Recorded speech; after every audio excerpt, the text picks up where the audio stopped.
we're going to take all of this to the next level. So with that, I'd like to introduce you to one of my colleagues, one of our greatest supporters, and a very, very near and dear friend to me, a fantastic and dynamic lady. I've actually visited her home in Chicago when she started her program. I got to know her family very well. Every once in a while, we'll talk at great depth. And originally, she was going to come in and speak to you guys during the workshop, but we had some technical issues on my end, not on her end, as far as getting her in. But I felt like actually, with those 4 days, it was so much information. It may have been better. I think it's better that you now talk to her about what she's done. She's built an amazing practice. And I have to be honest with you, I've been hands off. She called me about a couple of things. We talked about it, and she built this thing on her own. Miss Susie Duttge. Susie, how are you? I'm great. Thank you, Mike. I have to say I'm honored to be speaking and teaching with you and your students tonight. And I want to say something up front, and I know Mike, Dr. Mike, never wants or needs me to get into this, but I was blessed to have Mike as my medical exercise specialist educator for the intensive 4 days and ongoing with other workshops and classes. And I can honestly say, even after being at one of the higher level great universities in our country, Mike is the best educator I have ever had in my life, and more caring about every student and every nuance and wanting us all to get further. And I was blessed. I truly believe that it was Mike's teaching energy and my insatiable desire to learn and a tremendous energy behind that during my MES original education in 1995. That was the fuel under me. I still would have done what I've done, but the education I got from Mike and his energy for us all to be everything we can be and understand it as well as possible definitely fueled me and energized me to help me build. And I have keyed in with Mike a few times over the year when it's been, I had a question once about my MS client who had a spasm flare up after a session, and I called Mike about it, and I took my client into the pool every time, and he said, when do they clean the pool and add chlorine? And I said, the morning of that session. He let me know that chlorine could cause a flare up in an MS client. Another time I called him because of a crisis with an employee who ended up trying to steal a lot of my business. And he told me, and I was a mess mentally from this stress. And he said, Susie, it's simply a bump in the road. And at that moment, I could hardly digest that because I was so worried about this situation. He was right. It was a bump in the road. And we'll have many bumps in the road over a long-term clinic business, or maybe even working for the same person for a long time, but we get over them because we want to, and we want to work out the problem and think it out.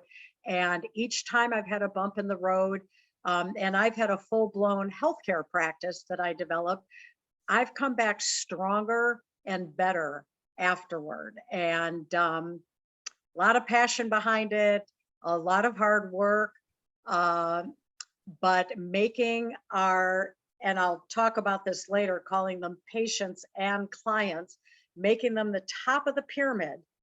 They are always the most important aspect. I'm in my 27th year of my clinic, and our patients and clients have always been the top of the pyramid.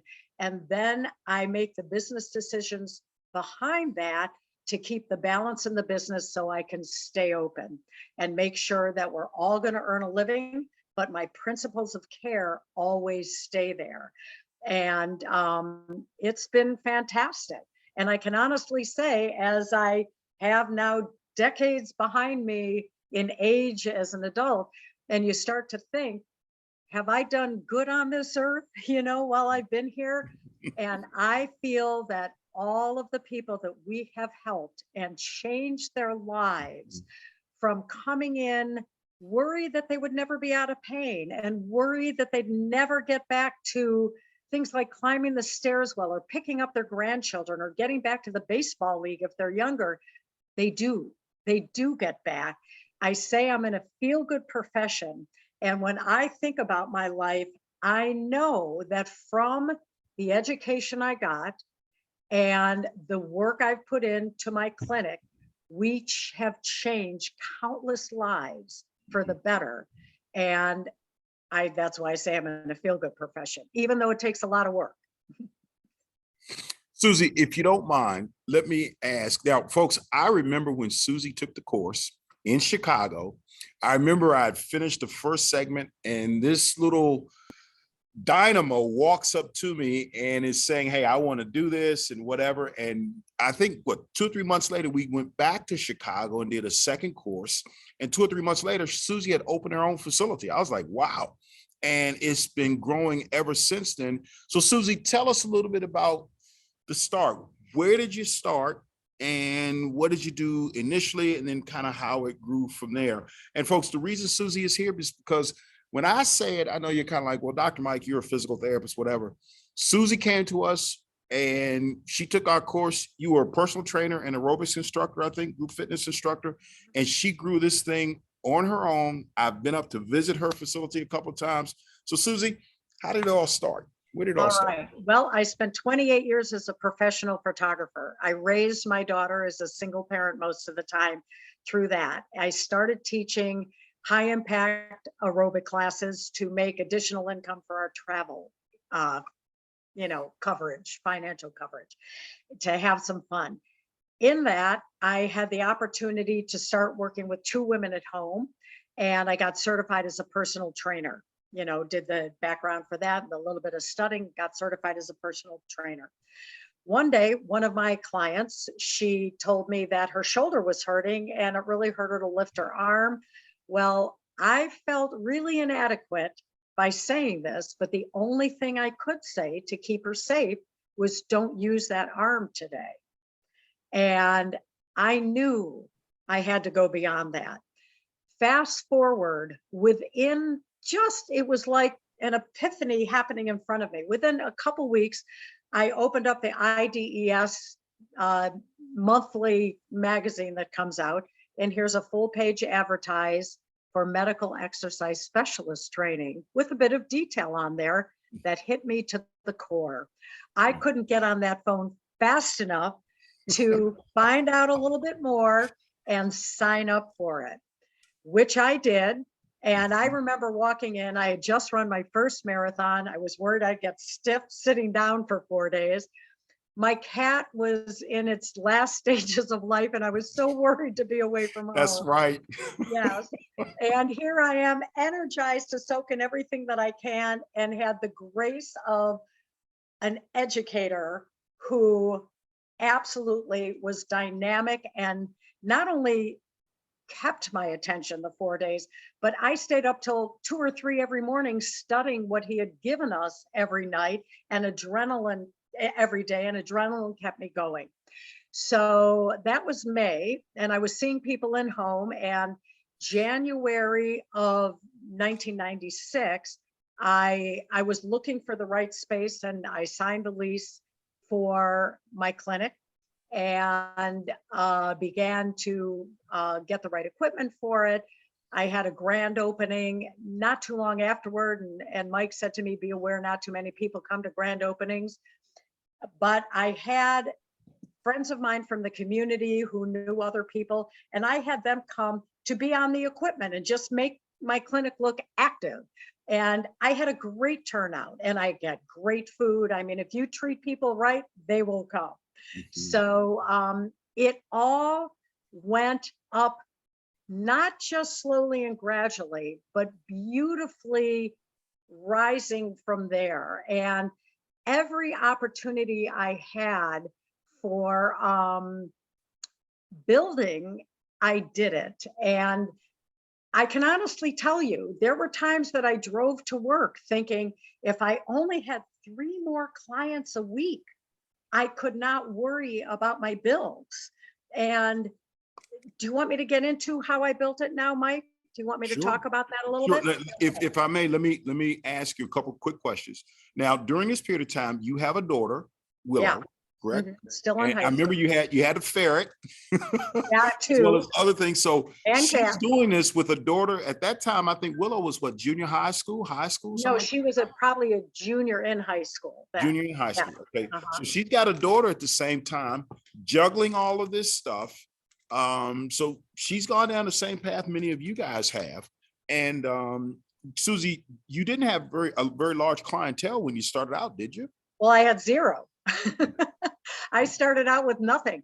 I tend to not think of the obstacles that might be in the way when I have a passion to do something. I don't focus on the obstacles that might be in the way. I focus on where I want to get to. There you go. And fast forward sometimes a couple years, and I look back and I think, wow. You know, I know what you mean by that one. How whoa, did that work? how did that work? Exactly. But then I grow on that. I think about how that worked, and I use that to bring me bigger and to more phases of development.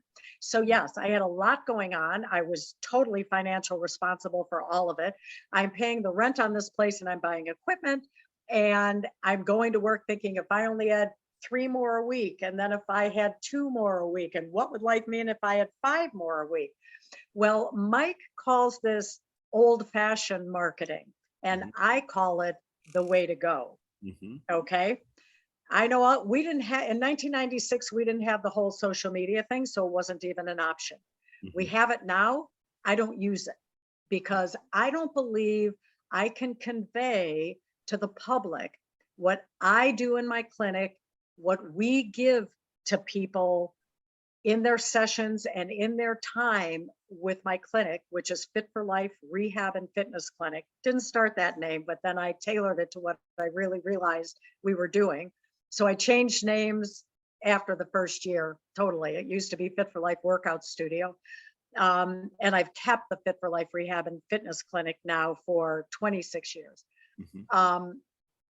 But I felt early on that the only way I could convey my principles of care and my desire to really zero in on individualized programs for everybody based on number one, their physical needs, but also their personality, their likes and dislikes, the havoc or lack of havoc they had going on in their own life.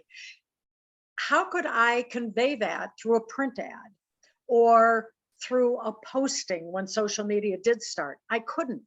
So I have sought out always as much face to face. I'm going to call it marketing only as a cliche, face to face marketing that I could get my hands on. I don't like calling it marketing because I am not marketing. When I do this, I'm teaching people what we do, what we can do for them, or simply when I speak for a group, I'll teach about, actually, I feel other than to feel great and defy age, one of the biggest reasons to build a well-balanced, well thought out exercise program to build on to be a maintenance program in life and learn how to properly progress is to protect all of our joint systems in our body, to protect our joints. If we protect our joints, we keep mobility and fun in our life if we still have our mental faculties also as we age. So I may teach about what is really the important reason to exercise and go for help to take care of your aches and pains. Much of it, aside for the enjoyment of life, is to protect our joints. Mhm. They stay healthy and our movement stays healthier. And our joints only stay healthier if we're on the right program. And for people who have issues, and we as MESs see many, many issues, it's the medically based protocols through exercise for building the most balanced muscular structure that taxes our connective tissue the least, lets them work to their purpose, and brings us back to the things that we've left in life. And because we may have a pain syndrome or a few of them or a disease issue. So if we do that, we're actually building the structure around all of our joints at the same time and keeping our body healthy for movement for as long as possible. So I sought out as much face-to-face contact to teach as I could. Spoke to Rotary clubs, 7:30 in the morning. I always got new clients when I spoke for these groups. Spoke for women's groups. Spoke, the banks and businesses like to bring in quality life education for their employees. I spoke for them. And then, and I'll get into this, after about a year and a half, I hired a physical therapist. I was speaking to doctors before that, but I was only going to doctors that I knew and felt, I'll say, comfortable with, because I had to get over that hump of being a little uncomfortable, afraid that I would say the right terminology. But when I hired a physical therapist, I sought out doctors to speak to. And probably every week I had one, maybe even two lunch dates with doctors and their staffs, and I would bring lunch. I'd personalize that also. I'd call ahead of time and ask for dietary restrictions. What do people not want to eat? What do others want? So I ordered a conglomeration of sandwiches that would satisfy them, because it really goes into, if you're in it to produce good results, it's from every aspect of where you're going. So they liked the lunches. That was the sideline. But I had everybody's attention for a half hour to 45 minutes. And I would not just talk about the clinic, and I quickly tell my background and quickly tell our principles of care at the clinic, which we guarantee everybody a private session in an equipped room for an hour. No other clinician and client in the room at the same time. Always private communication and undivided attention. And that is my brand.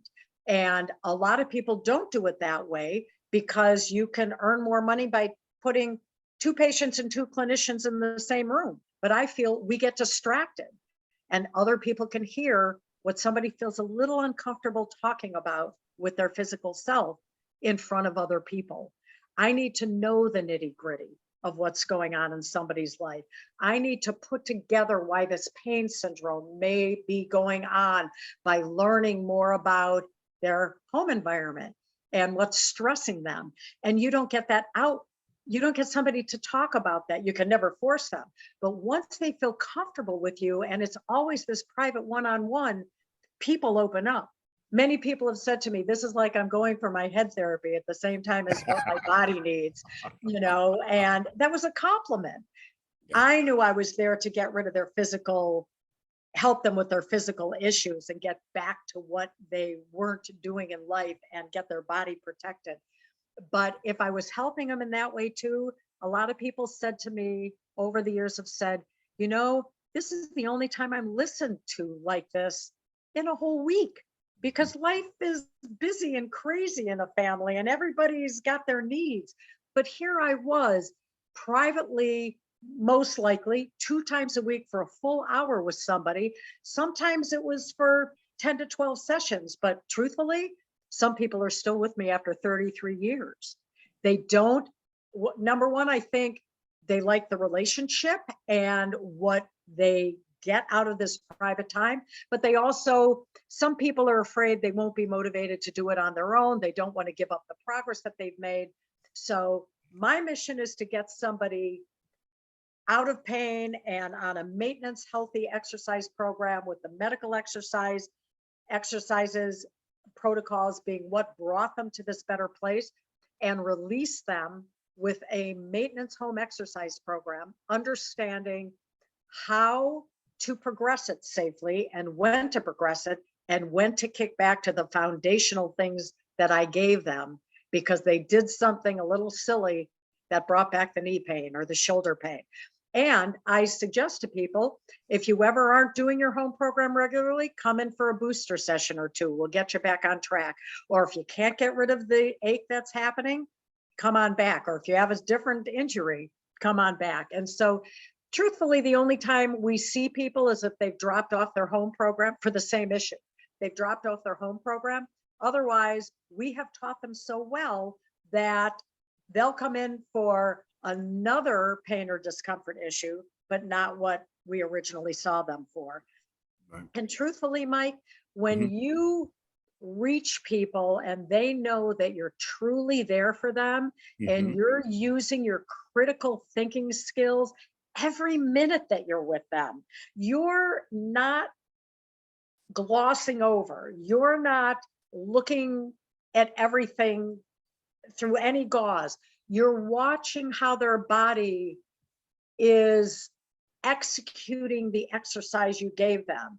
You're being able to see that the range of motion isn't what it should be.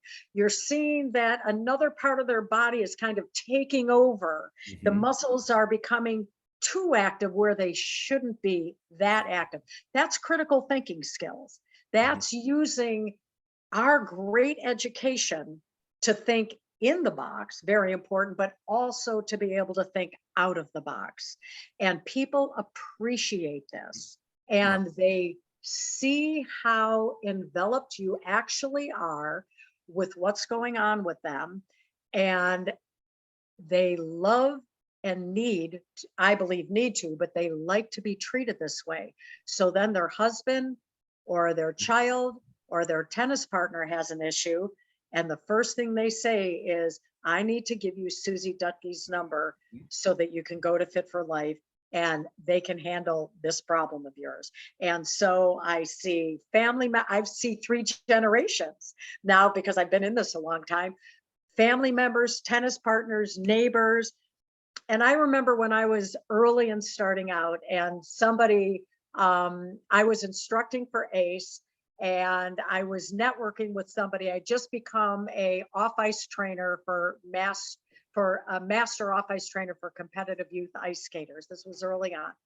And the person I was networking with was telling me that she saw all family members and this and that. Well, I was new and that hadn't happened to me yet. And I thought, wow, I want that. I'd love that to happen. And what I learned is when you're truly involved with your client and they are all that's there that hour for you, I forget about everything else that's going on in life. I can even forget to ask them for the payment because I'm so involved with that. It happened today. I had to text the 16-year-old's mom and tell her I was so involved thinking about her daughter, I forgot to talk about payment. And she was wonderful about it. But people like to be treated this way. Yeah. It's how I would like to be treated. Mhm. Unfortunately, or I call it, unfortunately, old-fashioned healthcare Yeah. because we're in such a mass-produced society. I truly believe that social media will not give our full message. It's face-to-face contact. Find it through your chamber. Find it through talking to groups. Now we can do that. That COVID the fear has waned a bit. I can talk to anybody privately or tonight about building confidence, talking to doctors.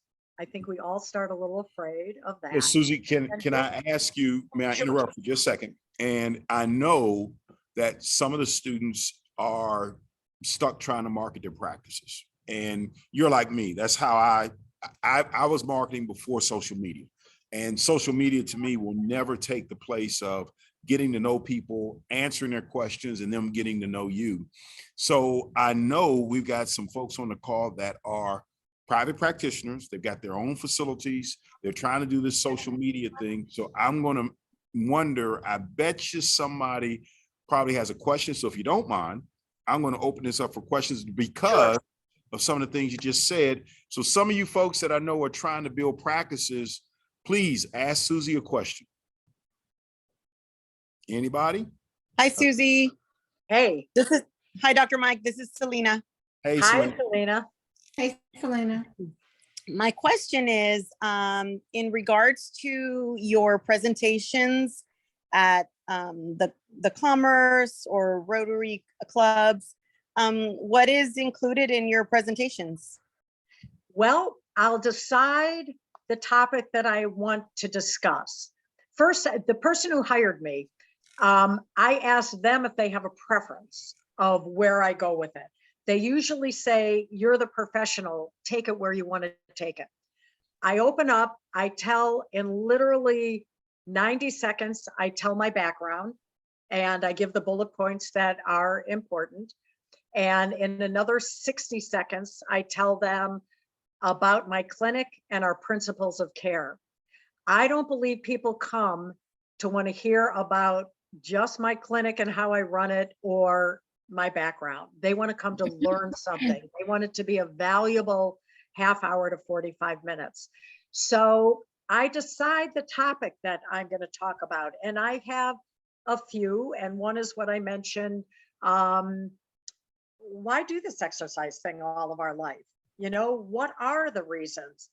In it, I will, in talking about, and I do it all on layman's terms. If we use too much terminology from our education, they don't know what we're talking about, and it gets lost, and people will start to daydream. So I do it on layman's terms, but I explain the concept that muscles are meant to take a lot of stress in life. We do a lot of heavy duty things with our muscles. They can even get bruised, and 2-3 days later or a day later, we don't even think about it because they are in our body to take a lot of stress. Connective tissue can take some stress, but not as much as muscles. And then I explain, and nobody except people who have learned this through anatomy know it. Tendons connect muscle to bone, ligaments connect bone to bone. And I explain a little bit about that and why we hear of more people getting tendonitis than a strain of a tendon, than a sprain of a ligament. And I'll talk a little bit about that without overloading them.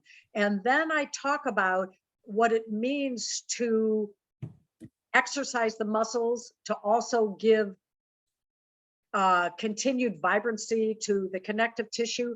And I talk about what it means to do random exercise, where you might see a guy in a gym doing everything for the front of his body, anterior, everything, maybe medial, something or other, but forgetting about the back. Then you see that guy walk away and he's like this. I don't know if you can see me on the screen, but he's the round shouldered guy, you know, who's developing a little bit of head thrust.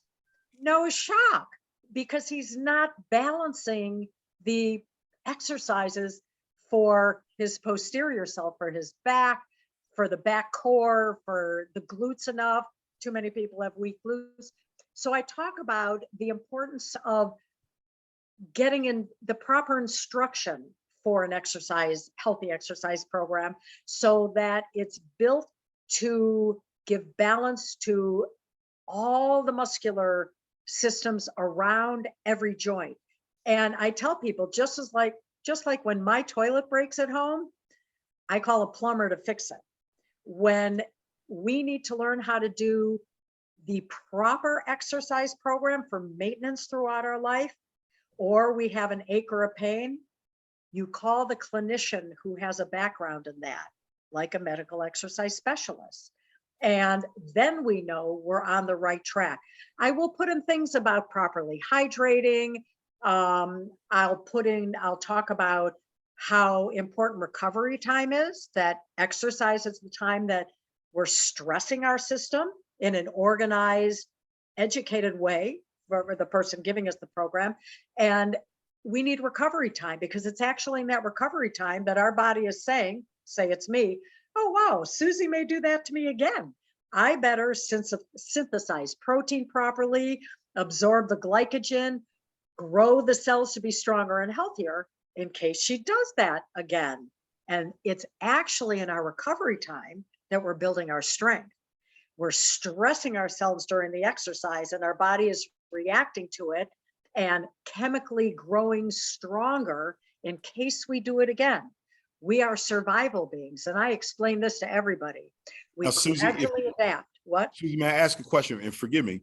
This is the presentation that you're doing, say, for a lay group, including the Yeah. Rotary Club, a bankers group. So this is a little bit different than the presentation that you'll do for a medical clinic. You're going in the Dr. Smith's office and you're meeting with his staff. So I just Yes. wanted to make sure that the group understood. Susie has a talk that she'll do for the layman's group, as well as a talk that she'll do for the doctor's office. That talk to the doctor's office is very specific and very scientific, whereas Yeah. the talk for the layman's group is general terms, because most of the people sitting in there are 30s, 40s, 50s, 60s. They don't exercise. They need somebody to kind of break it down and make it easy so they can say, hey, Susie, I need some help. I need to talk to you when I'm done. So, And they see that I do know my stuff mhm, by talking to them. They build confidence that I can actually really help them. mhm. Or it may be their parents that need help, or their brother or sister or their child. I have never spoken for a group without getting at least 2 new clients and sometimes more from Wow. that. Do you want me to talk about what I talk about at a doctor's visit? Please, Okay. just so they can differentiate between the Yeah. two. Yep. So I always look the doctor up online. I only want to go to doctors who have similar principles of care that I do. Susie, So I can you do read me a favor? reviews. Can you repeat that, what you just said about the Yes. principles of care? I look online for doctors whose patients have given reviews. I like the written review more than just the stars, but then there are the 6 criteria that they may be checking. So that gives me information. I look for doctors who practice with the same principles of care that we do at my clinic, making their patient the most important, listening to them, not rushing them, highly valued visit, all those kinds of things, because they'll get what I do and they will find what we do at Fit for Life. They'll find it valuable and they'll think this is a link for me where my patients will do well. And so I look them up, and at some point in the conversation, before we get into too much nitty gritty, I'll ask the doctor, have you ever looked yourself up online? And almost everyone says no. And I say, you are very well respected. Your patients think this, and this about you. And that drew me to you because this is how we treat our clients and our patients who come in. And I specifically wanted to meet with you because I think our connection is valuable. Wow. And Powerful. that also puts us, now I'm not on the playing field. I'm not a surgeon. I'm not a doctor. I will never pretend to be. But in some way, it puts us on the same playing field now for our conversation that goes forward, because the doctor's ears are open, knowing this is what matters to us. Right. So I will tell about, I give my background quickly again, and I tell our principles of care with only private sessions. And truly, I'm going to say it's not the way to make money if you have one clinician taking care of 2 or 3 people at once or overload your schedule. But I have made a very healthy, good living because people want to be treated this way. So our schedule stays full. And if I need to, I look for another staff member. But I never compromise our principles of care to make more And for money you guys, you're doing one person at a time for that. in a private room. So Now, Susie, may I ask a question? And forgive me for stepping in on the group. Have you ever decided there was a physician or PT or chiropractic group that you did not want to associate with? Oh yeah, and I don't make an appointment with them. Yeah. Definitely, I just don't make an appointment. So when I'm in the meeting, I tell about our clinic and our principles of care. And then I know a little bit from reading about the doctor or knowing from our patients. I mean, if a client or patient of ours likes their doctor, I'll make an appointment with that doctor. I'll find out what they think is great about the doctor, and I make an appointment with that doctor. And that's an immediate connection because I'm already seeing one or more of their patients. And we keep a tally of this in the computer. For every doctor name, for every client or patient, we align them with the doctor. So I can easily look up before talking to them, even making the appointment to see the doctor. I can say, we have seen or are still seeing so-and-so and so-and-so and so-and-so, and I would love to meet the doctor who's behind these people's care. That's a really easy door opener right there. So then I will, I might ask them, what is typical? What, as far as musculoskeletal or disease, what do they see the most of? And when they tell me, that's my inroad to start talking about how we work with that kind of client or patient and what kind of program we build for them. So I actually, once I'm in there in the office, I don't even worry about my confidence because I'm talking my profession. I'm talking about what I do. And early on, I was worried I might use the wrong terminology sometimes or inadequately. There were times literally that I looked up the exact definition of some things before I went in. I had to do certain things to build my own self-confidence that that I could bring it out smoothly. And I come from a family, not all of doctors, but there are a number of doctors in my family. But that doesn't mean that I'm going to, early on that I was going to feel confident that I would use every, anatomy term right and everything. But you gain confidence. And as you go forward, you realize you're talking to another human being. The doctor is another human being who's working at helping people get better. Yeah. Now, Susie, please, if you would, because I know some students are wondering, I mean, you speak so professionally. Again, your background, you're a photographer, but Yes. your degrees are not in chemistry or anatomy or neuroscience. If I'm not mistaken, you told me your undergraduate degree was in education. Is that correct? Am I mistaken? I'm a graduate of Northwestern University in early childhood development. Okay. Never wanted to be a teacher. Okay. I feel bad how kids have to sit in a desk. Open classroom, yes, but I think education stifles too many kids. So I didn't want to be a teacher. I wasn't sure what I wanted to do with it, but I was already a photographer and I loved it. And I just continued with that and then had my lovely child that I could, think about all these wonderful developments and everything and keep reading about it.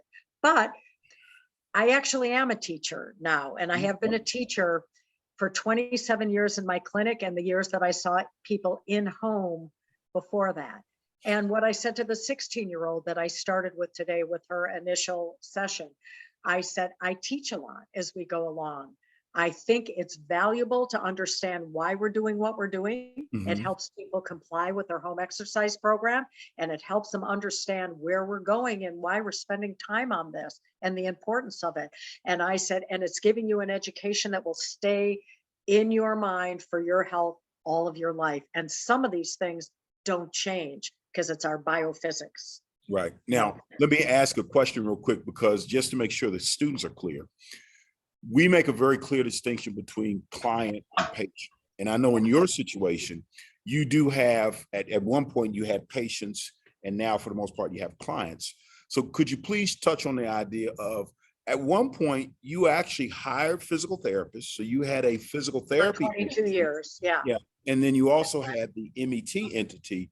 So if you don't mind, just kind of address that, how you ended up with hiring 2 physical therapists. And folks, I found out about her hiring the 2 physical therapists. I think I was in Calgary, Alberta, or I don't know where I was. And I remember Susie called and she said, well, could I hire a couple of physical therapists? I'm like, well, yeah, Susie, you can hire a couple of physical therapists. Like, what does that entail? And the billing and yeah. And she figured it out. So she actually had a facility, and I take it there was no petition in the building. No. She had physical therapists seeing physical therapy patients, as well as she was there seeing the medical exercise training clients, and everyone got along well. There were no violations. There were no ethical issues. So Susie, can you address just the patient client concept and how you got, Basis version to and then client. we'll open it up for questions again. Okay, I will make it clear that because I have chosen now not to have a physical therapist on staff and not bill to the health insurance companies, I am a provider for Medicare, Blue Cross. I dropped United Healthcare because they are just terrible with, I was paying out of my pocket to cover my expenses for a session. I don't want to turn anybody away. And I did that for years until I finally dropped them. But the bigger reason was because they make you prove up every 2 or 3 sessions the need for continued care. It's crazy. But I'm in multi-plan, which has like 300 insurance companies. I'm still in all the networks, but I made a choice to go totally to self-pay.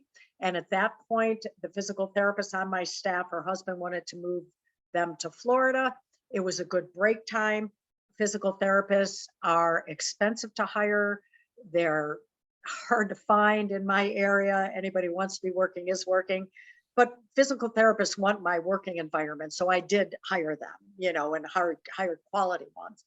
But I just decided to simplify it and go all self-pay. And there was a reason behind I did that. It wasn't because I wanted to simplify it. It was because of the corporate buyout of 99% of the physician practices around here. And they had handcuffs on to only refer within their network. So physicians who for many years had loved my clinic and referred many patients to me constantly, now were handcuffed to only refer within the corporation that had bought them.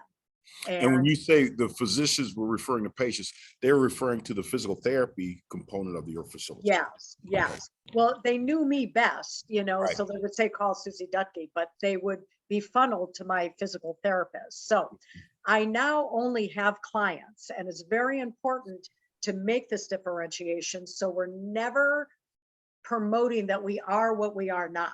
Mhm. So about a year and a half into it, Mike has taught us all to pursue insurance reimbursement. I found that just very honestly and candidly, that wasn't working. You know, I wasn't getting reimbursed. I wasn't finding inroad, and I tried. And at first it scared me to try, but then I thought, nobody's going to do it but me. So I have to learn to do it. And I did it, but it wasn't working. So I was in a CPR class and there was a physical therapist there. And he was asking about my clinic and he was like, whoa, this sounds great. And I said, would you like to work with me? Would you like to be on my staff? He jumped at it. That was my first physical therapist. And then we were still self-pay then, but you know, I knew there was health insurance out there.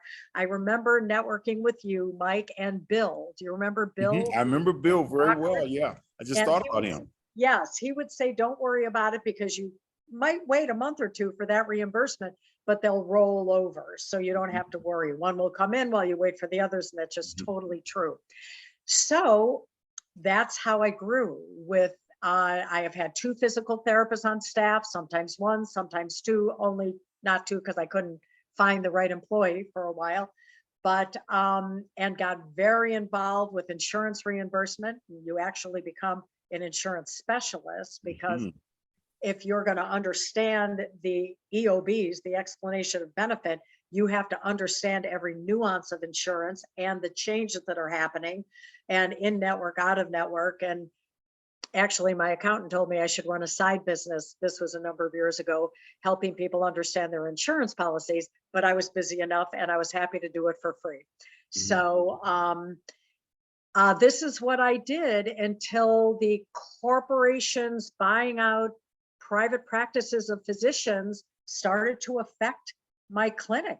People were calling me to say, I've heard about you and I've got this issue. We talk about it and I'd like to come to you. And I'd say, I actually believe your situation does warrant insurance reimbursement versus being on our wellness program. And I would give them the name of a private practice doctor who would appropriately evaluate them and give them the prescription if it was warranted.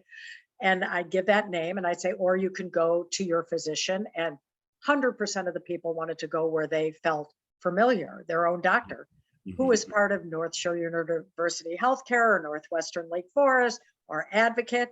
their doctor couldn't write a prescription for them to come to me. It all went through electronically. I never heard from them again when they had pursued my clinic. Mhm. So the public was losing the freedom to come for the level of care that my clinic gives. And I've got to tell you, I'm the only one who does it this way. And I've had many other private practices, I'd say 4 or 5 open around me over the 27 years.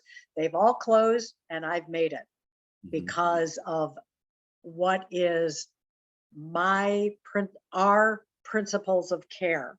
So our numbers were dropping for the insurance reimbursement, and people weren't having the freedom to come to us. So I made the decision to go self-pay, and it happened to coincide with when my physical therapist's husband wanted to move them to Florida. And so for the last 4 years, I've been self-pay. I was worried, will people come to my clinic when they could on Medicare pay nothing? With Medicare and their secondary, they would pay 0. Mhm. Would they come to me, or if people only had to pay $12.50 a session or $25 a session? Are they going to pay my wellness program rate, which at that point was 90, and now I'm 100 an hour for in the clinic, a little bit more for in home. And you know what? My worry was that the phone would ring again. I was so busy because people want to be treated this way. They Mhm. want comprehensive care. They don't want to be guidelined by the coding that we have to stick to and what we can't attend to unless we get another prescription from their doctor, et cetera, et cetera. And it's been no problem to be self-pay. I was able to let go of my medical billing company. That My 9%, 10% check every Oh my month. gosh. My office person can work way less hours because they don't have to go over everything. And then I go over it also. I got part of my life back, cheaper, more freedom in my life. And I won't go, I almost went backward when a physical therapist wanted to work in my clinic and we'd be doing the insurance. And a doctor who said, I will load her schedule immediately. But you know what? I thought of sanity and the well-being for our patients to not be constricted by the codes and that. I stayed self-pay. I'm Mhm. glad I did. It's not all about money. And again, I have made a very nice, healthy living through principled care. Good. So Now, now, so we had our patients and our clients. Patients were the wellness. I never saw the acute situation. Our physical therapists did. Sometimes the physical therapist saw them all the way through. And sometimes our physical therapists would say, you know, you need to grow through the right exercise protocols. I'm going to turn you over to Susie.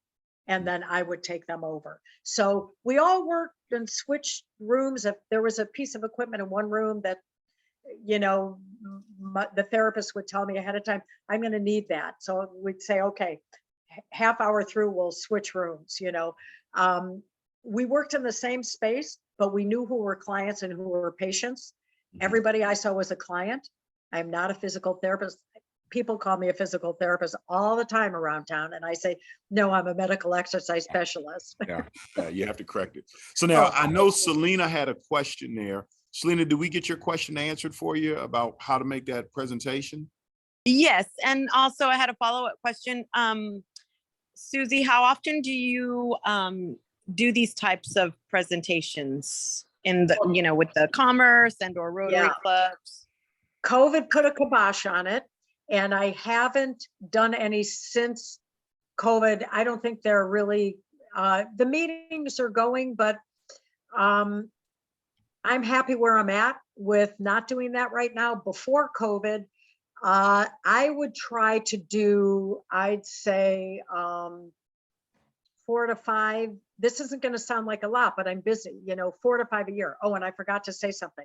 One of the ways I started and took this ramp upward with my numbers is I joined a women's networking Mhm. group that was exclusive for for professions. So there could only be one person in a profession in each group.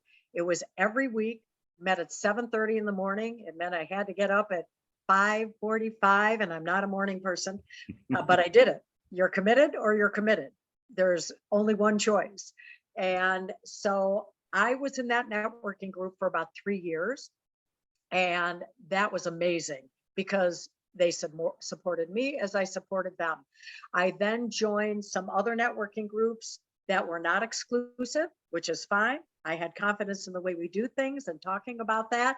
You get business from that.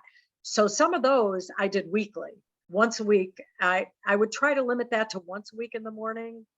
Some years maybe I did it twice, and I did that for a number of years. Speaking for groups, I probably did 4 or 5 times a year. So it was the morning networking groups. I utilized my chamber to the max. I headed up the Friday morning. It was a weekly group for 10 years. I was the officiator of that group, and I would divide people out for different fun or effective ways of networking, but I was at the helm. People saw my expertise from the moment we started that meeting, and that was wonderful. Any way you can build the appropriate view of your level of knowledge, your ability for leadership. And I'm not saying we all need to be leaders. We could be mildly introverts, but when you speak for a group or you head up a group in the chamber, I was on different chamber committees. I went to every after hours. We have a monthly after hours. I did that every single month. I would change other plans to be available for that. Every opportunity I could be face to face to talk about what people were dealing with. You say to people, know what you do? You say, you can ask, do you have anything that plagues you? Or they say, my knee's been bothering me. That person turns into a client or a patient, my model client or a patient. Every single way you can get face front, and then follow up. Every single time and I did expos a couple times a year. I would do business expos or the home and garden expo that brought in other businesses. I had a love-hate relationship with them. A lot to prep for, 2 solid days, but on energy-wise, I would get 5 to 20 new clients from this. One was a doctor who kept my information and called me 5 months later. He came in for his own issues. You get a doctor coming to you, that is an insurance policy. If he does well with you, who do you think he's going to send his people to? So follow-up's very important. Every time I did an expo or I spoke to a group, I would ask people for their business cards. Sometimes I did a raffle to make sure I'd get their contact information. In the raffle, we offer massage therapy. It may be a free session to talk about sports specific things for them or an evaluation, or it may be a free massage. I would send a letter. I'd write on the business card something about my conversation with them. So the first paragraph personalized every letter that went out. Then we had a body of the letter that was similar, but they opened the letter and it was to them. And every time we started a new client, I sent out a card. Thank you for your trust in us, and a few other sentences there. I always did follow up. And those of you on this session who don't have an office person, it's always scary to add on somebody who is an expense, but that expense turns into much bigger income for the clinic because we can't do it all eventually. You need to oversee it all. You need to be the one to write the letter, proofread the letter that your office person does. I even care that the stamp isn't put on haphazardly. I don't want to look like a haphazard clinic. I want to look like we care, because we do care. So 4 to 5 times a year, I would speak for groups, but I did every chamber thing and all the networking things that I could handle. Great. And everybody knew I was passionate about what we do at the clinic. I think we can kind of tell that a little bit, Susan. I think Lynette had a question also. Yeah, Lynette, please. Yeah. Hi, Susie. So I just wanted to, when you said you started out, you were doing in-house, and I just wanted to ask you, what was that pivotal moment where you said, I want to open a clinic versus continuing with and seeing in home? I wanted to be able to get more doctor referrals, and I knew I needed more equipment, more significant equipment than what I could bring to people's homes. So my motivation was being a higher level of validity for physicians, period, the end. Okay. And, you know, my mother was a devil's advocate. How do you know you'll make it? You're putting your saving. Now I didn't put a lot of money. I believe starting small and growing when you're bursting out of the seams. That's the smart way to build business. I've seen too many people open 10,000 square foot clinics and they fold in a year. They can't meet the bills. They're broke. I put what I could of my savings into buying the basic equipment that I needed and to pay for my initial rent. And I felt that was a valid effort and foot to put forward to have more validity to get more physician referrals. And it was the desire for the physician referrals that was my stimulus. So my mother was a devil's advocate, but one of my longtime clients, I saw her husband who had Parkinson's disease 4 times a week and her 2 times a week for healthy exercise. She looked at me as I talked to her about it, and I can honestly, unabashedly say it was a shot in my arm. She said, and I don't mean to be boastful, anybody can do it. It's not just me, but she said to me, the way I look at it, if I can do it, anybody can do it. She said to me, Susie, if you can do it, anybody can.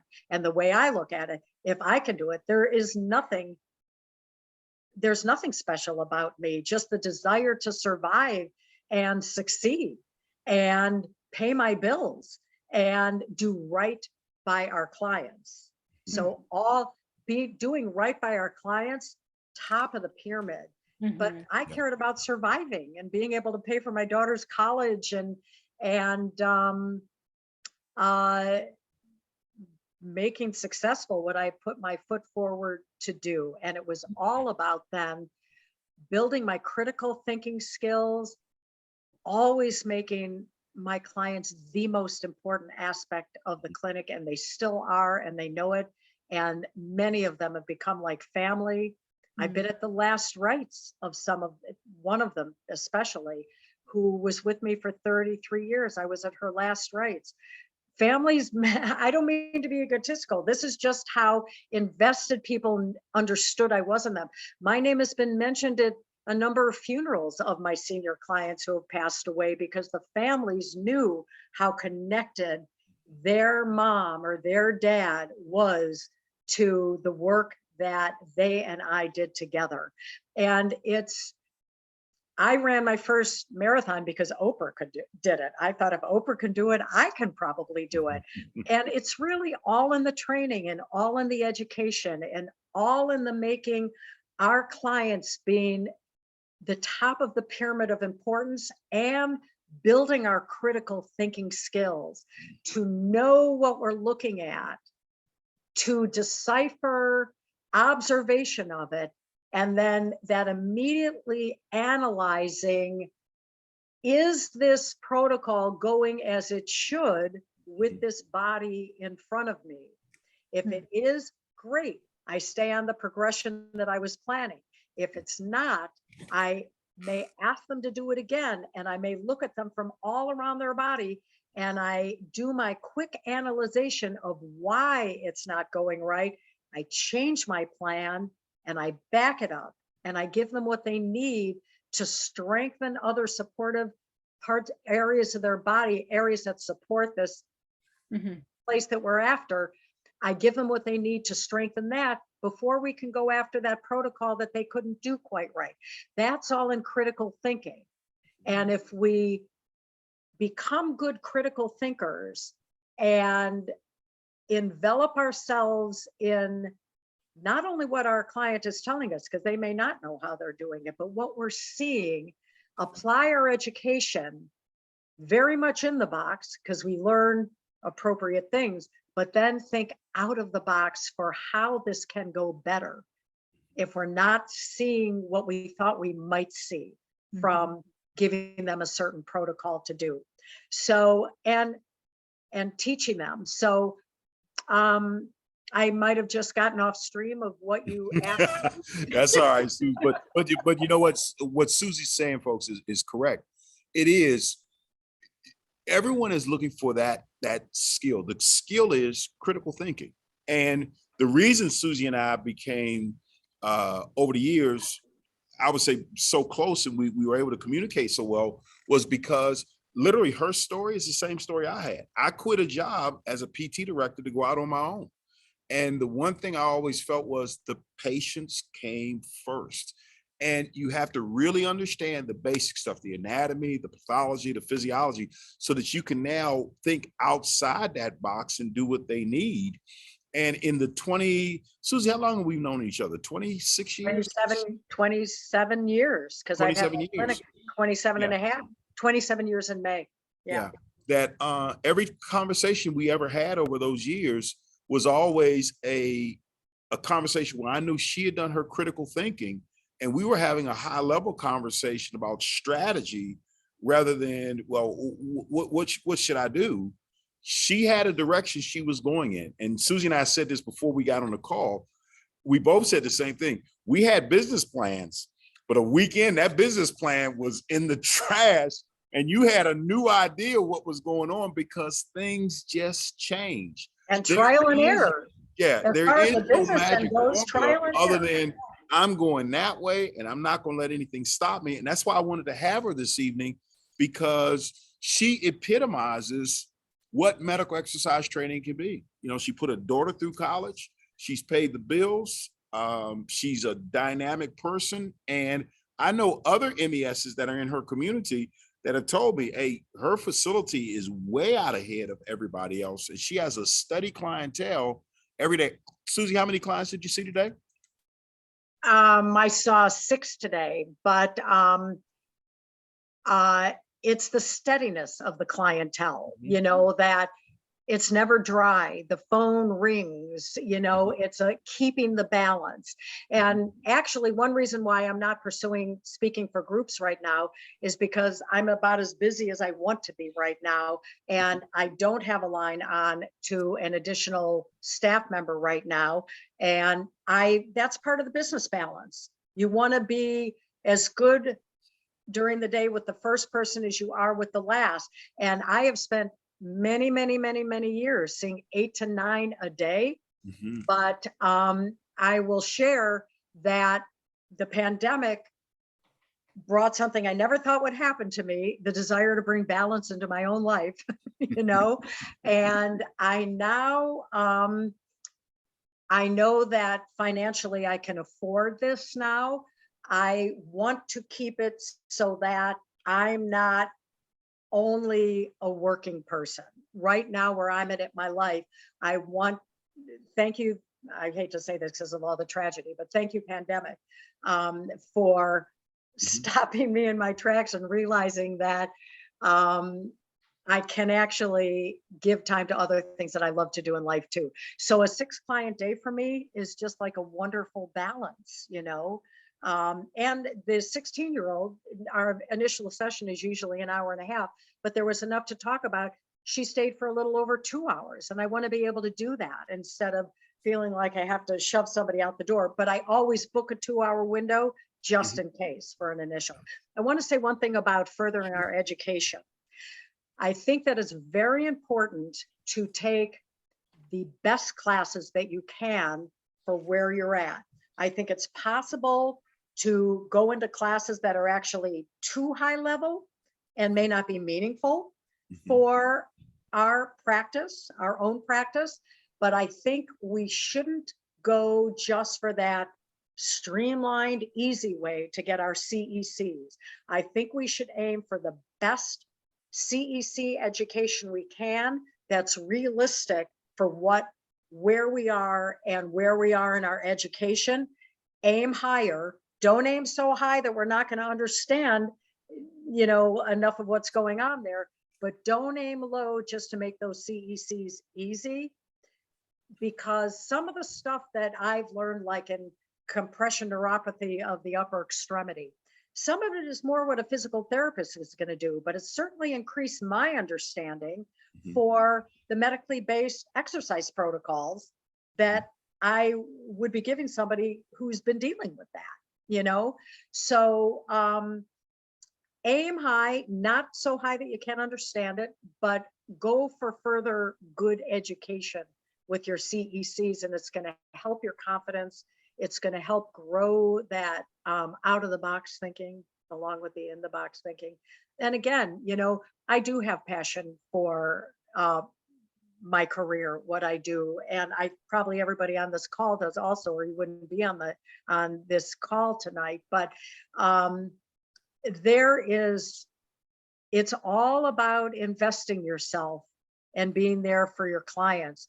There's nothing really special about any one of us who have found success, except that we did what was necessary and we kept doing what was necessary and what was important for the people we work with. And then our clients are the top of our pyramid. And then what I think about for the business, I'm always aware of that balance, but decisions are made for the wellness of our clients and patients and clients when it was that way. And then I make decisions that I need to for the business end to make sure our doors stay open and we all earn a living. And Mike told me at one point, he said, this is the time in the economy to raise your prices. And I thought, oh gosh, what if they're upset if I raise my prices? And I let that settle in for about a month. And I thought, Mike knows his business. He knows his stuff. I'm going to believe him. And I always write a letter about wanting to keep, our excellent principles of care. And I raised our prices $5 an hour and nobody blinked an eye. Yep. That's when we went to 95 and now I'm, at 100. But believe in what you deserve to get, make it rational so people around you can afford it. I work with people for free at times because they can't afford anything. The person who helped me with my lawn, I see him for free. I'm not going to charge him. He has issues with his back. I see him for free. And that's what it's all about. One thing, folks, I've learned in my years of knowing Susie, she is very much a go-getter, but also very positive, very action-oriented.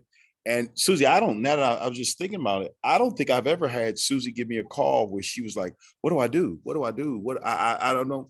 It was always, we would have a conversation about, here's where I am I'm at a crossroads. I'm making a decision to do this. And here's what I'm going to do. It was never, what should I do? It was, here's what I'm going to do. What do you think? The reason I wanted her on this evening is because, Susie, right now, I think as I look at the list here, I think we have 6 people on the call that are actual owners of their own businesses. We have one young lady on the call who's transitioning into owning her own business. She's coming out of corporate. We have one person on the call who works in a physical therapy clinic as well as seeing clients on his own. So all of them are eventually at some point probably going to make that transition out. And the reason I wanted to have Susie on, after all the stuff you learned in the AMES, you got all this information, what do you do with it? Here's someone that's taken all that information and put it together into a facility where she even hired physical therapists. Because I remember when she called me about it, I'm like, physical therapists can be, excuse my language, a pain in the ass. That's what he said. They can be a pain in the ass. I mean, a real pain in the ass. And she hired them and they worked out well. They were able to keep the balance between physical therapy and the wellness component, and it worked well. So please ask her questions because she's been out there. She's doing it now. Ask your questions, please. Ask her. Well, and I have staff members, so I keep my schedule what I want it to be, but I hire very quality staff. I'm very picky. And I have another staff member and she sees people, so when you hire people, if you hire people, be picky. Don't hire somebody just because you need them. Hire the right person. And then you'll be able to let them be with their own sessions in the clinic. You're not going to have a lot of problems evolve from it. And it gives you income and a little free time. You've got to manage it. You don't walk away fully. You still have to manage it as the business owner. But you end up with income while you're swimming your laps, you know, Yeah. getting your own exercise in.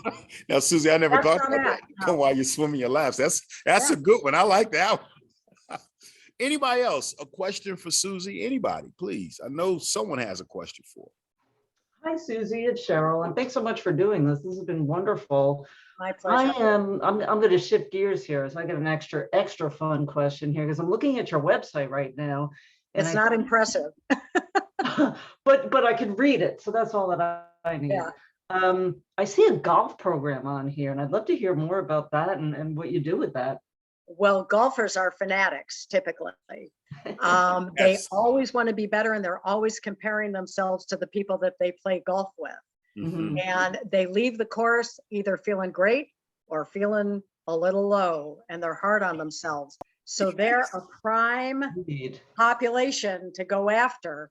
And truly, the most important piece of equipment for a golfer is not that $500 titanium club. It's their body. Mhm. It is their body. So golfers have repetitive motion, constant repetitive motion. It's the same motion. I don't teach them how to golf. I often speak with their golf pro, who is their teacher, and we collaborate. I learn what they need to build in their golf swing, and I evolve that into the exercises they need to bring that about, along with the exercise program they need to undo some of these imbalances. When you look at the back, literally the back of a golfer, one side is way developed more than the other side. That's not going to be the best golfer. I guarantee you, Tiger Woods isn't fuller on one side of his back than the other. He did so many exercises to have equal strength, even though he's always doing the same, basically repetitive movement. You need to strengthen their knee joints, their shoulder joints. Knees get stressed, the spine gets stressed. You have to have such good core stability and flexibility so that the hips are forward, but the shoulders are almost perpendicularly rotated. There is so much to work on with a golfer to help bring this about. And then when you connect with their golf instructor and find out what is their failing in their stroke and what they're working on, that adds more food to the critical thinking hopper of what exercises to give them. And it may, I believe in functional conditioning. So I have the golf handle with the tube, and you know, for baseball players, I have the baseball that's on the end of a tube. I have a lot of equipment. People walk in and say, you have a lot of equipment in here. I use it. We all use it in my clinic. I think the variety is good, and being specific to a particular need is great. So we'll do functional conditioning for that need in the swing, and the right protocol to build the muscles to be able to achieve what the golf pro wants them to do. And golfers truly, well, I hate to say this because I'm not in it. I'm never in it for the money. I truly, I forgot to tell people that, you know, their payment is due. I do remember, but I don't remember at the right time always because I'm involved with them. Golfers will go into their bank account to get better. So when you're effectively working with a golfer, they'll stay with you, and then they tell me, so-and-so says I can't come see you anymore because my drive is like 40 yards better consistently, and they used to be better than me. And we get a good laugh because of course they're going to still come to me, you know, because their friends that don't go to her anymore means nothing to them. So it's fun. And it's the same with tennis. Dancers are another great population. If you can go to speak for a dancing school, dancers have ankle problems, hip problems, horseback riders, equestrians, that's another place to find a speaking engagement. They have their issues and stability that needs to be built. Competitive youth ice skaters, if you have the population where you are. What I did is I went to the rink, and I didn't know what a sock cow was and everything when I first started. I read and I learned what all these things were so I could know what they were doing and the terminology connected to it. But I watched them, and I watched their repetitive motion, and I could deduct what they needed to do to counteract that repetitive motion and avoid injury and keep balance going so they could go to the next higher move, the next more intricate move. So I was all off ice training, and they were young, so we incorporate fun into it. Sometimes we would have contests with certain things, and I would do it too. You know what I mean? Just to keep them happily engaged, but their competitive mind also kept them engaged. So dancers, equestrians, golfers, competitive ice skaters, runners. They're a hard nut to crack because a lot of runners are a little resistant to change. Right. But once you get a runner with an injury who wants to run a marathon, they're all yours. And then I've had runners come in and say, I want to run a sub 3-hour marathon. Can you help me do that? And we do it, and they end up doing it. They achieve it. You know, so think out of the box for what group you might speak to, the running club. I have made flyers and stood at the end of a race and handed my flyer out to everybody, or I pay $100 or $200 to get into the goodie bag. You know, I speak for running clubs. That's another place to speak. And now that we're talking, I'm thinking of other things.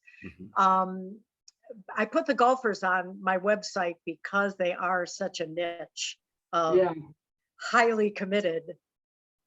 And you're really just using all of the assessments that you've learned through the medical exercise programs, and have Yes, been able to apply it to all these different yes. types of athletes and so forth. That's really interesting. And I take them, a runner, I'll take them outside to assess their gait. I learned so much about their need by watching them run. It's not just about correcting their gait pattern with running to be more efficient, but it's seeing what needs to be worked on their body from seeing the deficiencies in their gait pattern when they're running.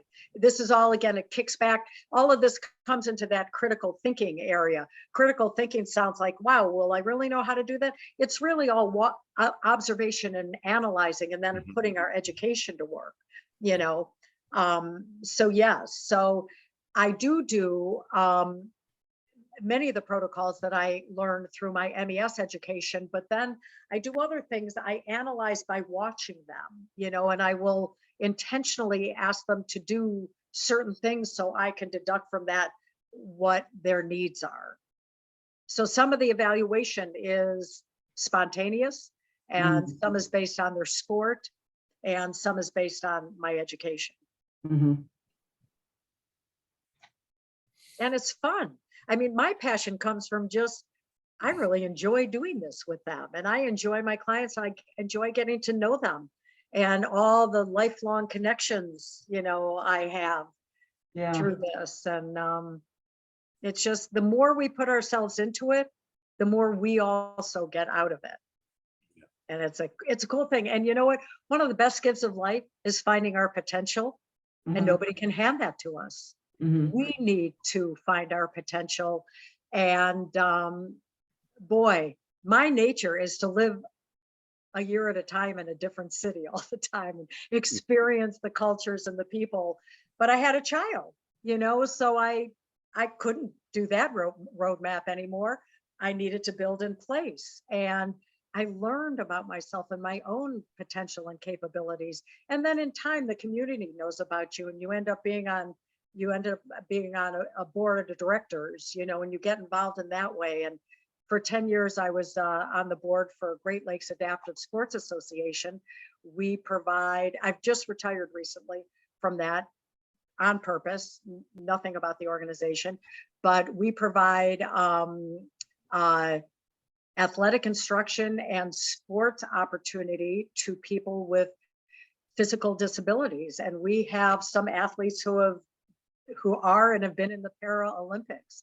And talk about gratifying work from what we started out with our MES education. You know, there's so many opportunities to have an effect in the community and others' lives from this education that we have. Yeah, you've definitely said some really powerful things, and I'm going to have to go back and listen to the recording of this, things that are just so noteworthy. So I appreciate that. Well, I hope I haven't run on too much because in my passion, I get rolling, but it's just all love of the profession.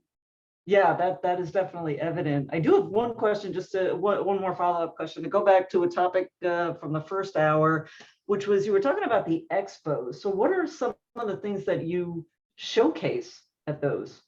I have a lot of informational handouts, a lot. I get the hard plastic things where you can put 2 or 3, and then I have some that are single. The ones about the clinic, I don't cover up anything with that because I want them to take that and learn about us.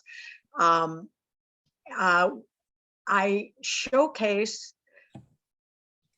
okay, what I do, and it works. I actually then was asked by our chamber to teach seminars on how to properly do an expo Ooh. because my booth, it was nonstop. I always chose an optimum booth location, and that was where people were coming in, not going out. I didn't want them tired and overlooking my booth. And you don't let people walk by. You catch them, and you catch them through being authentic. You catch them and say, hi, I'm Susie Duttge. I'm the founder of Fit for Life Rehab and Fitness Clinic. Who are you? And then I say, do you exercise? Do you like to exercise? I bring them in immediately with the realm of what I want to talk to them about. Either they say yes or no. And I say, what do you do? I get them telling me about themselves instead of me talking so that they start daydreaming or whatever. I get them telling me about themselves, and that's what I want to hear. And then I ask them, have you ever had an injury doing that, or have you been a lucky person to go injury free? And if you have, what's your background of protocols that you do to stay injury free, or if you've just been lucky? And we get talking, and it's a sincere conversation. Invariably, somebody's had an injury, they have an ache or pain, a friend of theirs does, or a family member does. They take my information. I have a guest book. I have asked every person to sign in the guest book and ask their address, their phone number, email address, and their needs. There's an area for them to put their needs. The people who I spoke to in detail, I write a note, I call them. I call every one of them. Telephone, not text. You need to talk to people. And people who didn't give me a lot of information, and the conversation didn't go as far as it does with some other people, I wrote them a letter personalized on what we spoke about, but everybody got the letter. And then I always have a raffle, and those people, some people will drop in there and you don't converse with them. But my mission was to not let people walk by, get eye contact and get a conversation going about them and their issues. When they're talking about them, I have my openings to tell them about my clinic. That's no problem. I just don't go on too long because it needs to be about them. And it's a lot of talking, but believe it or not, the day goes by really quickly. The reason I say I have a love-hate with it is there is a lot of prep with printing out all the things I need, making sure I have my fresh supply of business cards, and I'm busy in my clinic running the business and working with people, while I'm getting this ready. But I also always have to catch up in my own life over the weekend. The weekend you do the expo, that doesn't happen. So, but as far as business building, A+, and you build a reputation in your community, and the community where the expo is being held. Part of why I asked is because I remember doing this probably about 15 years ago. I was new at being a Beachbody coach, and so we were trying to sell that. And the one thing I noticed is that people wanted something tangible. What do you have? What do you have that I could walk away with and in my hand? So that's why I was curious what you did and how you were able to grab people that way. Oh, at the expo? Well, I got coffee cups made with my logo and business information on one side, and like the 4 major things we do on the other, on the other side of the mug. I got, you want to get things, you want to give them information to walk away with. but you also want to give them tangible things to walk away with so they remember you. And the most valuable expenditure is a tangible thing that they will reuse. Pens, a dime a dozen. My pens are out there, but they get a million pens that goes into a drawer. They don't see it. They don't read it. Coffee cups, notepads with my logo, my business name, phone number, and a little tagline at the bottom. Notepads, they go through that whole notepad and a paper. I make magnets with my business cards, not only a business card to go in the wallet, but I will give people a magnet for their refrigerator. I've walked into houses where I haven't ever worked with anybody there, and my magnet's on the refrigerator, you know, so I'll Now, Susie, that's a good one. I walked in and saw my magnet. Yes. Girl, Well, I'm that's telling you, that's a good feeling, you know? That's like thinking, hey, that works, you know, it works. So give away tangible things. You don't have to get real. I do water bottles because my information's on there and they'll reuse that. I do a water bottle that hooks into a bike, you know, that has that shape, it'll hook into a bike. So it's versatile. If I put things into a running goodie bag, I'll put a water bottle and a magnet business card, you know, not just a business card. So you want them to walk away with valuable information. You want them to walk away if they do have an issue. You want them to walk away knowing that they need you. They need you. Not just anybody, but they need what you can give them. And then you want them to walk away with something tangible to remember you by, that they'll reuse. And none of this, you know, the way I came about all of this is the most value for my expenditure as far as the tangible things. And I want to be authentic to everybody I talk to. I want to give them something. I want to know that this is real. You know what I mean? That that I'm authentic. And if they're going to use their finances toward me to get something that they want or need, I'm going to make it worthy of them spending their money on it. I have to live with it. I have to every single day that I go home, and I tell my whole staff this, for all of us, I want all of us to go home knowing we gave every single person we work with what they could get and what they should get every single day. And we go home clear of thought, clear of mind, clear of conscience, and we feel good about our day. I need to do that. I need to do that for me, for the authenticity of all of this. I need to do it. And I think other people feel that we're really there for them. And I am. And I keep getting the education behind it so I can tend to it properly, you know? Yeah. I have, while I'm on with people, if anybody knows of a medical exercise specialist in driving distance of my clinic that would like a job, please turn me on to them or them to me, because I would like to hire somebody. So if you know of anybody in the northern suburbs or northwestern suburbs of Chicago, we have winters. So people who live in Chicago might think driving in the snow, it's a little bit far, you know, but northern suburbs or northwest, somebody who would like a position and they've got a little experience under their belt, I would love to speak to them. Anyone else? A question for Susie? Anybody? Anybody? Or if you've asked a question, you want to ask another? Or if you have questions, and this happens all the time, I think, that come to your mind afterward, you can contact me personally, email me, call me, call me at the clinic or my cell. I can give you both numbers tonight. I can't always call back right away, but I will get back to you within 24 hours. And any question you have, I'm willing to network and talk about it. Susie, why don't you give everyone your email address? And the reason Okay. I say email address is because I know you're busy in your clinic all day long. You can answer emails at the end of the day. And if you want to communicate with someone then via phone, you can certainly give them your phone number. Can you share your email address with everyone for me, please? Absolutely. It's Susie, Susie, at fitforlifeclinic.com. F as in Frank, FitforLifeClinic.com.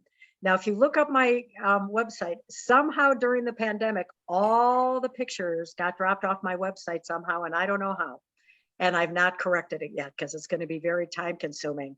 And in this day and age, it's probably an embarrassment not to have a truly as good as you can make it website, but that's not how, I mean, people look at my website and call me from it, but that's not the main way people come and get the information of Right. who we are, you know? So I haven't been too upset about it. I'll get to it when I can get to it, you know, and get those pictures back up. But it gives a lot of information, and that's accurate. Folks, the thing I wanted you guys to get out of Susie Cumming was her authenticity, but more importantly, she built her business in what we'll say, let's, instead of saying old style, pre-internet, pre-social media. And Yeah. those connections last for years and years.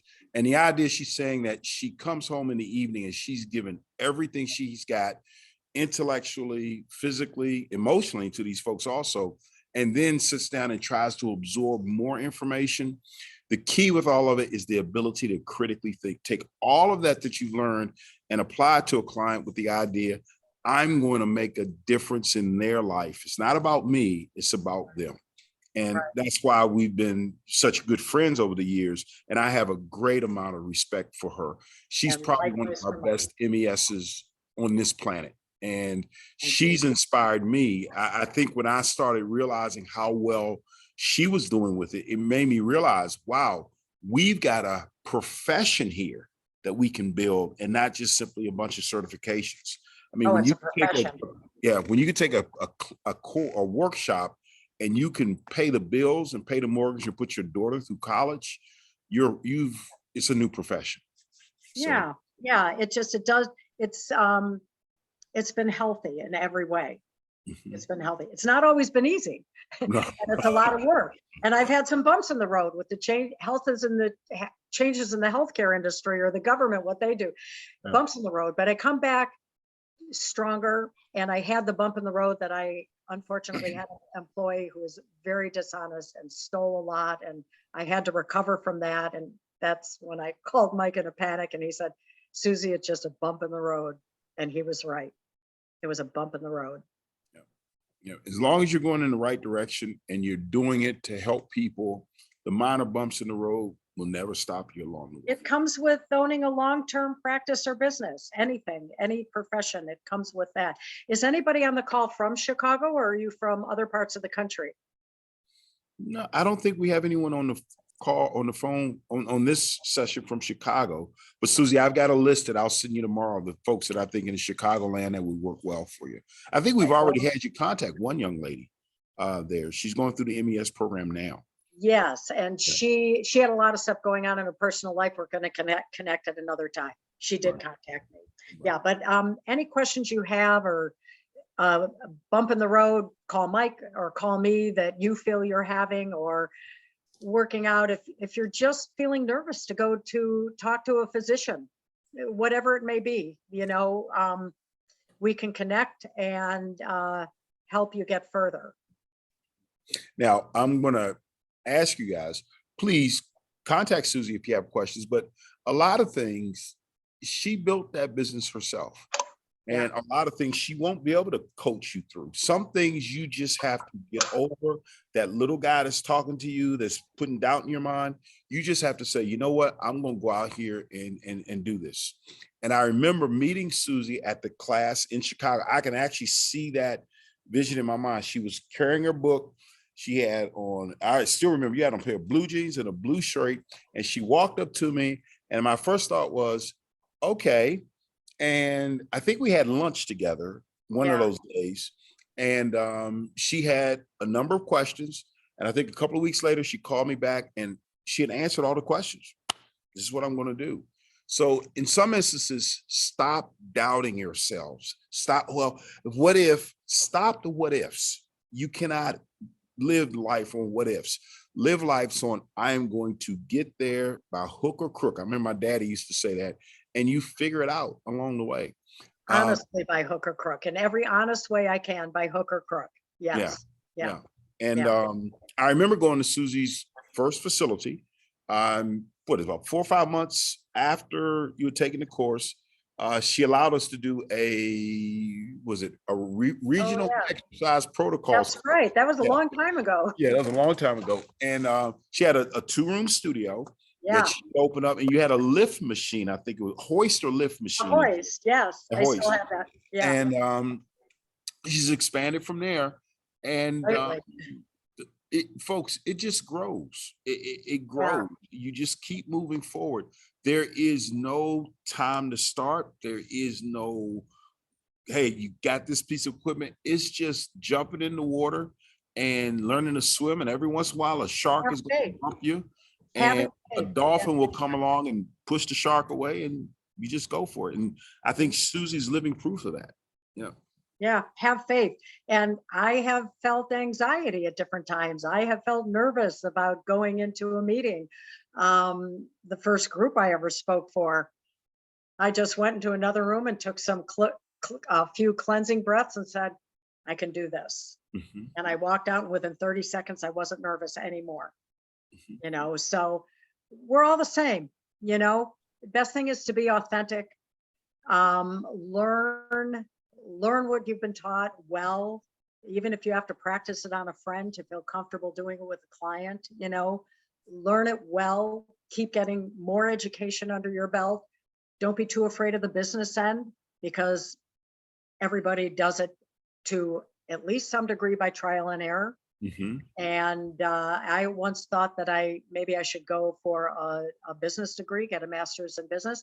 And a very successful client of mine, a man who is then probably 60, very successful, he said, why do you want to do that? And I said, just to learn more, so I don't learn by trial and error. He said, you don't need it. We all learn by trial and error. He said, don't do it. Just keep doing what you're doing. That's true. Yeah. Anyone else? A question for Susie? Anybody? Any more questions? If you've had a question, ask another. Anyone else? Hi, Susie. This is Justin Hibbert. I'm down here in Houston. I have a quick question in regard to some of the programs that you mentioned earlier. I know you mentioned with golf and maybe some of the sports specifics.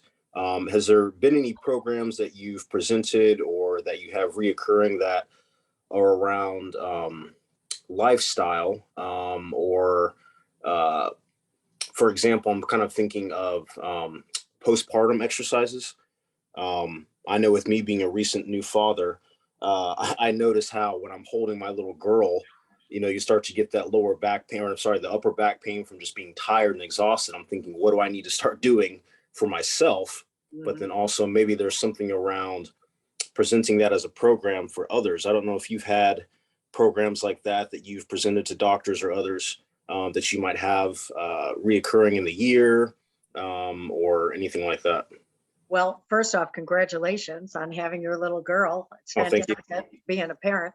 I haven't had that specifically, but I think on that line, and Justin, I think you're exactly on the right track, because when you think of what the needs are out there, the needs of the public, the needs of the population around us, that becomes our informant of where we should go for small group sessions. And I have had small group sessions before based on core stability. And I have to limit it to the amount I can fit well in a room with the mats and everything. But we also, if we keep it smaller, we can give better individualized instruction, which is valuable. So I think you're exactly on the right track of thinking of the population around you and what needs are there. And for that, it might be hard for parents to spin off and leave their baby at home to come. So if it could be infant friendly, and then think of exercises incorporating your baby into the exercise.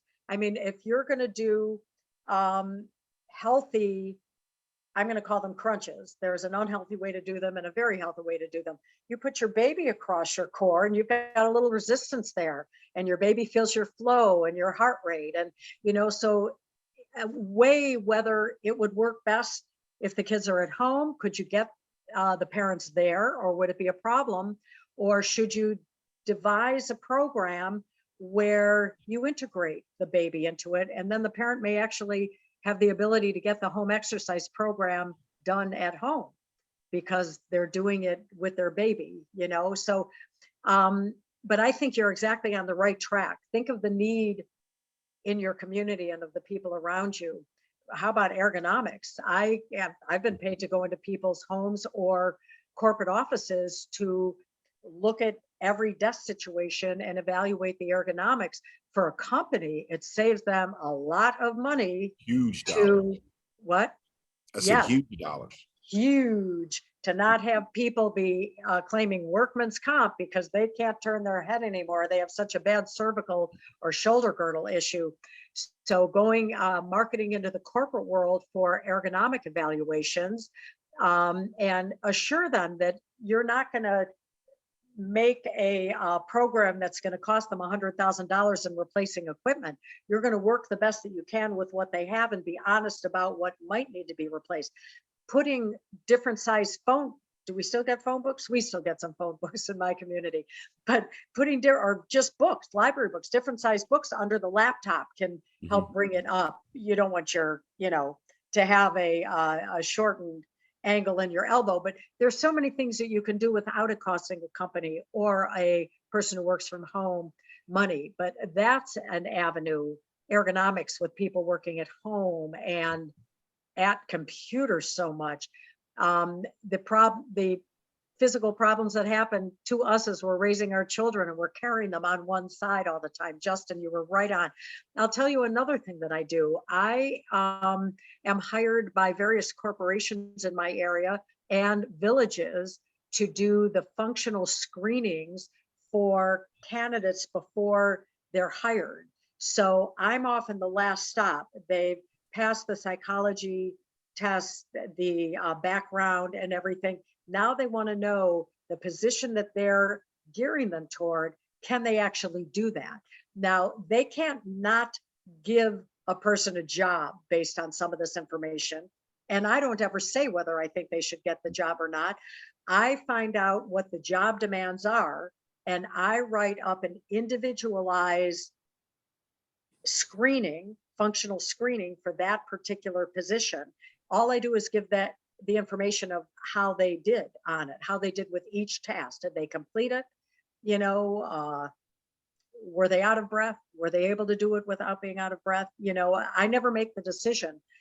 They'll put them into another position if they feel they can't handle that one. But I do it for police departments in my area, in the surrounding suburbs. I'm the last stop. Make sure that they can physically handle the demands of being a policeman or woman. That's a nice option. I love that. Remember, Mike, when I called you and I said, what do you think I should be charging for this? Yeah, And, I remember. Yeah, that's right. I remember. I think I told you like when I first started, $500, and you no, were charging. you came in low. I charge more. You actually came in lower. I thought, because of what I charge per session, that's not going to be enough. So I upped it. And I am the to-go-to person for this company that needs this help. For years, I've been there to go to. Now, one thing I'll share with the students though, make sure if you're going to do something like this, you understand all the ins and outs and do's and don'ts that go along with it. This isn't just something, hey, I'm going to learn how to do this and put it out there, because doing functional screenings for corporations, of which I got board certified in as a therapist, is a very lucrative arrangement, but you better make sure you know what you're doing, cross all the T's and dot the I's, because if someone doesn't get that job based on your screening, you better be able to back it up. Yeah. Yeah. Well, and I think, I don't know that anybody, and I've never heard that anybody hasn't, but what they do is they place them appropriately or build them into the position. But you do need to know that you're doing it appropriately, because there is a strong responsibility behind this. you know. There's a whole course that the University of Michigan offers. When I was in graduate school at Michigan State, we had to actually take the course. There's a whole area of industrial rehabilitation, functional screenings, functional capacity assessments, all those things. We did them in our clinics for years. There's a huge need for it. And the reason why I'm saying this is because what Susie's doing is just simply critically thinking. Is she's looking at, and I think probably the thought process you guys may want to have is, where does exercise impact the environment? How does it impact the environment? How does it impact the human being interacting with the environment? And when you step back and look at that, the possibilities are just enormous of what you can do. And Justin, your idea of having a program where, what Susie was saying, where parents are exercising with the baby involved, that is huge. Well, that's functional for life. Yeah, you know? it's huge. Yeah. So the idea of, well, will this work or will it not work? It's not a matter of it won't work or will it work. It's a matter of, how do I put this together and then let the people know about it? Yes, and we're differentiating. We're doing no exercise for the infant. We're not trained in pediatrics. Yeah. So we're not doing any range of motion with the infant or the child, nothing. They're simply with the parent when they come, you know, so we differentiate where our scope of proper teaching and practice is. Yeah, but Justin, that's a great idea. Fantastic idea. Yeah. So Justin, I think you're spot on. And I think this is the best thing we can all do. Think for any business, even if it's not this realm of life, think of the needs in the community around you. And if you can provide help for those needs, you have customers, you have clients. Yep. And Okay, it's kind of fun. I have fun with the business end. You know, I think that's kind of the fun part also of this. Yeah, good idea. Anyone else? Anyone else have a question, a thought? We got about 10 more minutes here. Anybody else? Anybody? Susie, I have a question for you that was not on our list, but we've talked about this. We get a lot of students that are contemplating physical therapy or physical therapy assistants. What is your thought on the future of medical exercise training? What do you think will happen over the next 20 years? Oh, I think it's going to increase. I mean, when I started, nobody knew what it was, and many doctors and staff members still say, what is that? You know, and I explained the link that we are from physical therapy to getting back to everything you left and do it protected, internally protected. I think the medical exercise specialist is only going to build. I think the actually where you can get reimbursed from insurance, some people have insurance policies where they have a certain amount of expenditure for other health-oriented things. And I have gotten coverage that way. And through nurse case managers, Blue Cross Blue Shield has programs like that people with diabetes are in. They want the diabetic person to learn how to become healthier. And if they're type 2, very possibly get off their medication. I've worked with many people who've gotten off their medication from the program. It takes about a year, but you know, it happens. And this nurse case manager will call me when she's got somebody who is in this level of insurance program. And I bill it out as our wellness rate. I get paid 100%. There's no PPO reduction, even though I'm a PPO provider for Blue Cross. This is considered a wellness program. They don't deduct anything. So I think that our profession is going to grow because it's cost efficient for insurance companies. I think they eventually will, and maybe we need to work on learning more about how to communicate who we are with them, get their ear. And this isn't just the person who answers the phone. That probably won't go anywhere, but higher up, figure out ways to teach the insurance industry that we are cost effective compared to the physical therapy end. The physical therapy end is a necessity in many gamuts of becoming healthy. but it's not always. You know, somebody with a backache doesn't necessarily, chronic backache may not at all need to go to physical therapy, and nothing against them. I totally admire their profession. They may need us, a medical exercise specialist, for many things, you know, lack of range of motion in a shoulder. Don't necessarily need a physical therapist. So I think it's going to grow.